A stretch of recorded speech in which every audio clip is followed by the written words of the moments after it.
बिस्मिल्लाहिर्रहमानिर्रहीम। अस्सलाम वालेकुम व्यूअर, मैं हूं शेफ रिजवान और आप देख रहे हैं बाबा फूड RRC। जब हम लोग घरों में पकोड़े तैयार करते हैं, लोहे की कढ़ाई में, मेटल की कढ़ाई में फ्राइज तैयार करते हैं तो हमारी कढ़ाइयाँ जल जाती हैं या हम बेएहतियाती करते हैं, उनको डेली बुनियादों पे साफ़ नहीं करते। सबसे पहली बात तो यह है कि हम जब भी खाना तैयार करें कोशिश ये होनी चाहिए कि कढ़ाई को उसी टाइम धो लिया जाए ताकि मेहनत कम से कम हो आप लोगों की, और आपकी सेहत के लिए भी वो खाना अच्छा हो। जब आप जली हुई कढ़ाइयों में खाना बार बार तैयार करते हैं तो वो खाना आपकी लोगों की सेहत के लिए अच्छा नहीं है।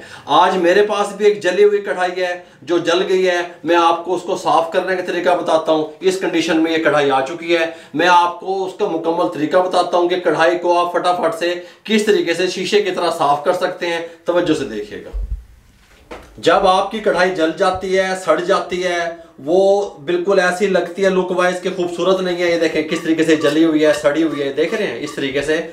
तो कुछ लोग उसको सिरके से साफ करते हैं, मीठे सोडे से कुछ लोग साफ करते हैं। जो कमर्शियल लेवल पे जो लोग हलवाई हैं या मिठाई का काम करते हैं वो टाटरी से इसको साफ करते हैं।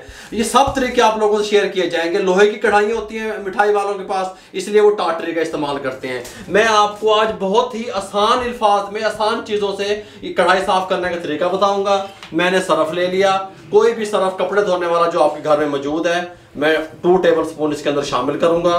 कढ़ाई के अंदर, जली हुई कढ़ाई के अंदर, ये देखें बिल्कुल ही जली हुई है, ये उतर भी नहीं रहा इसके अंदर ऊपर से। ये देखें इस तरीके से, ये देखें किस तरीके से जली हुई है। इसके अंदर आप 2 टेबल स्पून सरफ, कोई भी सरफ आप ले लें, उसको पानी शामिल कर देंगे। आप इसके अंदर 1 जग पानी का भर के शामिल कर देंगे।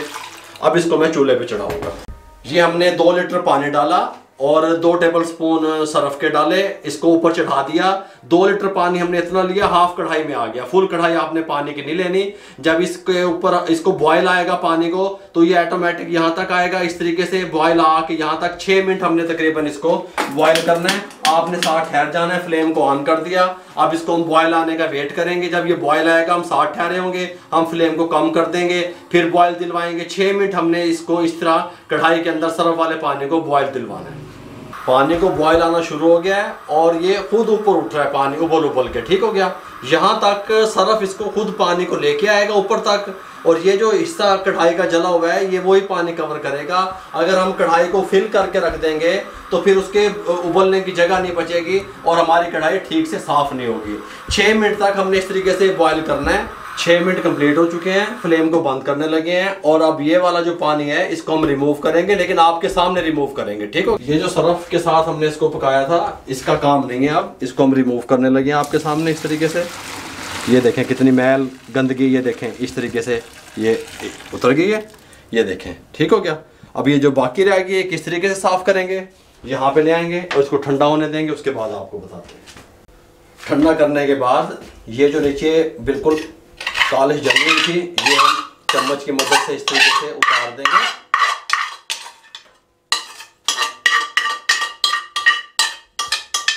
इस तरीके से अब हम क्या करेंगे, ये हमारे पास काला तेल है। ये काला तेल करियाने की शॉप से, पंसारी की शॉप से या जहाँ से तेल वगैरह मिलते हैं वहाँ से मिल जाता है। ये 30 रुपए का मैं लेके आया इस तरीके से इस बोतल में। अब हम क्या करेंगे, ये काला तेल इस पे कढ़ाई पे इस तरीके से हम मल देंगे तमाम पे इस तरीके से।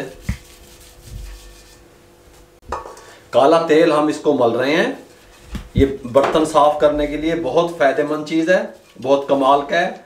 ये जहाँ से खुला सरफ साबुनें वगैरह मिलती हैं वहाँ से ये बासानी मिल जाता है। पीछे वाली साइड भी हमारी कढ़ाई की हालत ये देख लें आप। यहाँ पे भी हम इस तरीके से ये काला तेल डालेंगे और इसको इस तरीके से हल्का हल्का लगा देंगे और 5 से 7 मिनट के लिए हम इसको छोड़ देंगे काला तेल लगे हुए इस तरीके से। काला तेल लगा के मैंने इसको रख दिया ब्लैक ऑयल। ठीक हो गया। कुछ खवातीन, ये गर्म होता है काफ़ी, कुछ खवातीन इसके अंदर पानी शामिल करके फिर बर्तनों को धोती हैं, लेकिन वो उस टाइम पे धोती हैं जब बर्तन कम जले हुए हों। हमारी कढ़ाई काफ़ी जली हुई थी। इस टाइम पे आके जब 5 मिनट कंप्लीट हो गए, मैंने गीज़र वाला पानी ले लिया नीम गर्म, एक बॉल में डाल दिया और यहाँ पे मेरे पास डिश वाशर है, ये लिक्विड जो होता है। ठीक हो गया, बर्तन धोने वाला, ये इसके अंदर शामिल कर देंगे। ये 1 टेबल स्पून तकरीबन। ठीक हो गया। आप लेमन मैक्स साबुन भी इस्तेमाल कर सकते हैं क्योंकि लीमू जो है ना वो चमक लेके आता है बर्तनों में। ये मेटल वाली जाली हमने ले ली इस तरीके से। ठीक हो गया। अगर नॉन स्टिक आपकी कढ़ाई जली हुई है वो ये इस प्रोसेस से नहीं धुलेगी, ये बात ध्यान में रहे आपके, ठीक हो गया।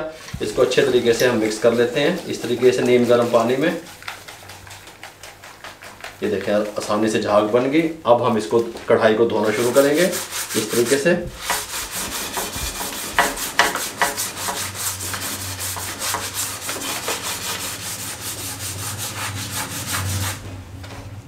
ये आप देख सकते हैं आसानी से, मैं ज़्यादा जोर भी नहीं लगा रहा हूँ, आसानी से हमारी कढ़ाई साफ होती जा रही है इस तरीके से। ये देखें, मुझे 1 मिनट ऐसे ही दिखाइएगा कढ़ाई। ये देखें, ये देखिएगा, ये आसानी से साफ होती जा रही है। मैं ज़्यादा जोर भी नहीं लगा रहा हूँ, आराम आराम से। ये सरफ ने, जो सरफ से हमने इसको बॉयल किया और ब्लैक ऑयल ने इसका अपना काम दिखा दिया। अब ये बिल्कुल दाग हमारे जो थे, धब्बे थे, ऑयल जला हुआ था, घी जला हुआ था, खाना जला हुआ था, वो नरम पड़ चुका है बिल्कुल, ठीक हो गया। अब वो जिद्दी दाग नहीं रहे इस तरीके से। मैंने 2 मिनट अंदर वाली साइड को रगड़ा और 1 मिनट बाहर वाली साइड को रगड़ा, ठीक हो गया। अब थोड़ा सा हम इसको वॉश कर लें, यहाँ से ये जो गंदगी थी ये साफ कर लें। उसके बाद आपको उसकी कंडीशन दिखाते हैं। धुलते हुए मैं आपको इसको दिखाता हूँ। मैं अब इसको धोने लगा हूँ ताकि थोड़ी सी साफ हो जाए।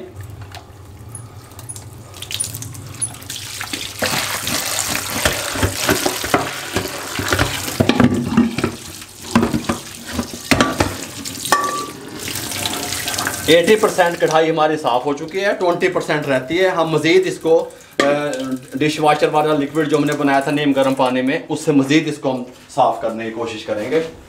हम इसको मज़ीद साफ़ करेंगे यहाँ पे इस तरीके से।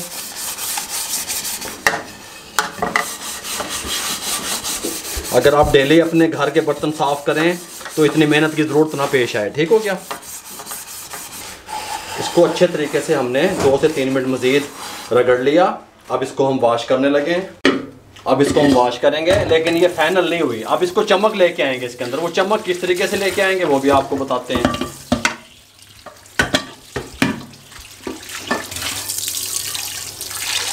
कढ़ाई तो हमारी माशाल्लाह किस तरीके से साफ हो चुकी है, ठीक हो गया।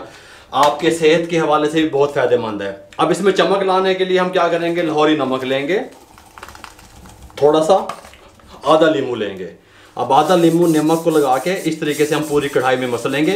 इन जगहों पे भी मसलेंगे जहाँ पे इसके ये कॉर्नर वगैरह होते हैं, ये देखा, ये जहाँ पे इसके ये हाथ बने हुए होते हैं इस तरीके से पकड़ने वाले, इन जगहों पे भी मसलेंगे। नट पेंच वाले, हाँ, नट पेंच वाली जगह पे नींबू जो है वो शाइनिंग लेके आएगा इसमें। इस तरीके से हम सारी कढ़ाई पे नींबू मल लेंगे। नींबू अच्छे तरीके से रगड़ के हमने वॉश कर लिया। अब अच्छे से एक साफ से कपड़े से इसको इस तरीके से खुश कर लेंगे। आप देख सकते हैं कढ़ाई हमारी किस तरीके से चमक रही है, अल्हम्दुलिल्लाह। ये देखें, गल समझ आ रही है। अब इसको हर तरफ से हम अच्छे तरीके से इस तरीके से कपड़े की मदद से साफ कर लेते हैं।